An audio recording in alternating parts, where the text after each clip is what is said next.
ससुर दिल कई दहेज में दूगो गैया बोले नैया के ना के रहबै भाई बारे बोले नैया के ना के रहबै हमरा साथ नहीं दै छै रे हमर कनिया मौगी करै छै रोज रोधनिया बोले नैया के ना के रहबै भाई बारे बोले नैया के ना के रहबै भाई बारे बोले नैया के ना के रहबै भाई बारे बोले नैया के ना के रहबै मौगी मिल गेलै हमर हरा जइया ससुर देलकै दहेज में दूगो गैया बोले नैया के ना के रहबै भाई बारे बोले नैया के ना के रहबै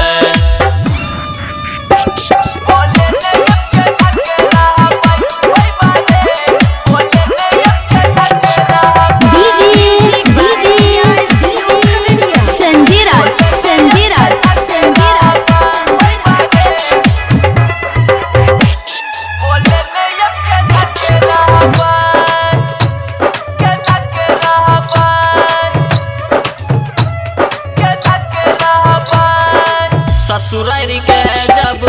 याद आबै छै अखिया से गिरै छै लोरा रे अरे बस ससुरारी के जब याद आबै छै अखिया से गिरै छै लोरा रे बंदूक सटाई के बिहा करलकै भेलै सगरे सोरा रे गुलशन रहे उता बड़ा सिटियार रे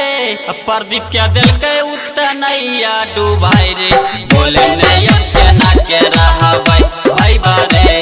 बोले नैया के ना के रहबै भाई बारे बोले नैया के ना के रहबै भाई बारे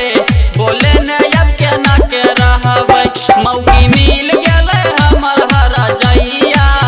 ससुर देलकै दहेज में दूगो गैया बोले नैया के ना के रहबै भाई बारे बोले नैया के ना के रहबै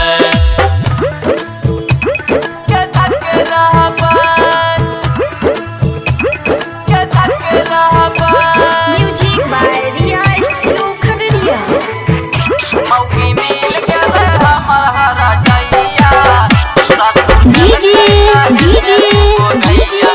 संजय राज भटवान जार में हमरा भेजबै छै मौगी चरबै ले दुनू गैया रे दुनू गैया बस जार में हमरा भेजबै छै मौगी चरबै ले दुनू गैया रे मांगै छियै जब खैनी ले पैसा लै छै मुँह चमकैया रे मौगी माने नै छै सुने हमर बतिया कहै छै तोड़ देबो सुने तोहर छतिया बोले नैया के ना के रहबै भाई बारे बोले